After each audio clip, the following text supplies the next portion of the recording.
এই আয়োজন জুলাই বিপ্লবের প্রত্যাশা মানবিক ঢাকার পুনর্গঠন বইয়ের মোড়ক উন্মোচন এবং 25 থেকে 31 আগস্ট পর্যন্ত সপ্তাহব্যাপী নগর পরিচ্ছন্নতা অভিযান সংক্রান্ত। রোববার প্রেস ক্লাবে এই অনুষ্ঠানের আয়োজন করে বাংলাদেশ জামায়াতে ইসলামী ঢাকা মহানগরী উত্তর শাখা। এতে অংশ নিয়ে বক্তারা বইয়ের উল্লিখিত জুলাই বিপ্লবের প্রত্যাশা ও ঢাকা পুনর্গঠনের নানা কৌশলের ভূয়সী প্রশংসা করেন। বিশেষ করে আমার সবচাইতে ভালো লেগেছে এই বইয়ের একটা দিক। আজকাল তো অনেকেই বিভিন্ন প্ল্যানের কথা বলে, এমনকি নির্বাচনের আগে আই হ্যাভ এ প্ল্যান এই স্লোগানটা উচ্চারিত হয়েছিল এই দেশে গুরুত্বপূর্ণ ব্যক্তিদের মুখে। কিন্তু কারো কারো প্ল্যান থাকে গুপ্ত আর কারো প্ল্যান থাকে প্রকাশিত। কিন্তু এই বইয়ে তিনি প্রকাশিত ভাবে যে প্ল্যানগুলো তুলে ধরেছেন, আমি মনে করি যদি এটা বাস্তবে রূপ দিতে পারেন, আসলেই এই ঢাকার চিত্র বদলে যাবে। কয়েকদিনের মধ্যে বাংলাদেশে একটা বিপ্লব সংগঠিত হবে, পারলে সেই বিপ্লবের জন্য প্রস্তুতি গ্রহণ করো। সেই কারণেই আমি বলেছি জুলাইয়ের আসল master mind doctor Shafiqur Rahman, না হয় বাংলাদেশের বিপ্লব তিনি 2 মাস আগে কিভাবে আমার কাছে প্রকাশ করতে পেরেছেন। জুলাই বিপ্লবের পটভূমিকা, প্রেক্ষাপট এবং কি হতে যাচ্ছে এই সম্বন্ধে আগামী প্রজন্ম এই বই থেকে স্পষ্ট ধারণা পাবে। ঢাকাকে কেমন দেখতে চান সে ভাবনাই এ বইয়ে তুলে ধরেছেন বলে জানান ঢাকা মহানগরী উত্তর জামায়াতের আমির সেলিম উদ্দিন।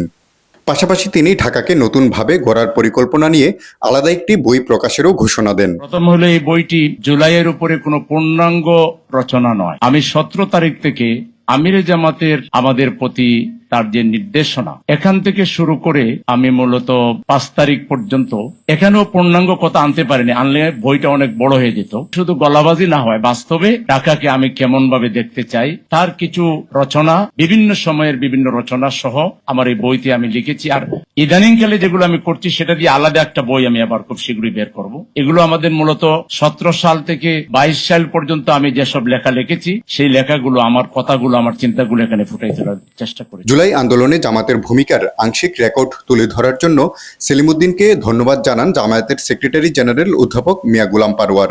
তিনি বলেন, সুষ্ঠু নির্বাচন হলে সেলিম উদ্দিন হবে ঢাকা উত্তরের মেয়র। জনগণ যদি তার রায় দিতে পারে তো আগামী দিনে ঢাকা উত্তরের মেয়র হবে জননেতা মোহাম্মদ সেলিম উদ্দিন ইনশাআল্লাহ। আমরা জামাত ইসলামীর পক্ষ থেকে সংবাদ সম্মেলন করে ঝুঁকিপূর্ণ সময় ঘোষণা দিলাম, ছাত্র জনতার এই আন্দোলনে আমাদের দেশবাসীকে ঝাঁপিয়ে পড়তে হবে। আমাদের বন্ধু সংগঠনের অনেক নেতারা, সেই ভিডিও এখনো ভাসছে, ওই আন্দোলনের উত্তাল সময় তারা বলেছেন এই আন্দোলনের সাথে আমরা নাই। তার ইতিহাস ছোট হলেও সত্য ঘটনাগুলো আজকের এই লেখার মধ্যে একটা অধ্যায় তিনি চমৎকার করে তুলে ধরেছেন। প্রধানমন্ত্রীর গুপ্ত ও সুপ্ত শব্দ ব্যবহারের কড়া সমালোচনা করে জামায়াত সেক্রেটারি বলেন, জুলাই আন্দোলনে আমরা রাজপথে, কারাগারে আর রিমান্ডে ছিলাম। কোথা থেকে উনি গুপ্ত সুপ্ত শব্দ আবিষ্কার করলেন? কিভাবে ওনারা আমাদেরকে খুঁজে পাবেন? আমরা তো ময়দানে ছিলাম, টেলিভিশনে তো আপনি দেখবেন না। আমরা রাজপথে ছিলাম, কারাগারে ছিলাম, রিমান্ডে ছিলাম, লড়াইয়ের ময়দানে জীবনকে বাজি রেখে রাস্তায় রাস্তায়, গলিতে গলিতে, অ্যাম্বুলেন্সে জনগণকে মোটিভেট করে লড়াইয়ের ময়দানে ছাত্র জনতাকে আমরা নামিয়ে দিয়েছি। আপনি আমাদেরকে কি করে দেখবেন? আর আপনাদেরকেও আমরা দেখেছি, মিটিং হচ্ছে, স্লোগান হচ্ছে, আমরা সবাই অমুক সেনা, ভয় করি না, বুলেট বোমা, চট করে একটা ককটেল আসলো, পিছনে দৌড়।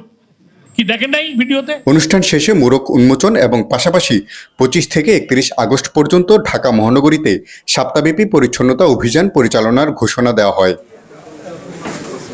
তারিকুল ইসলাম, ব্রেকিং নিউজ।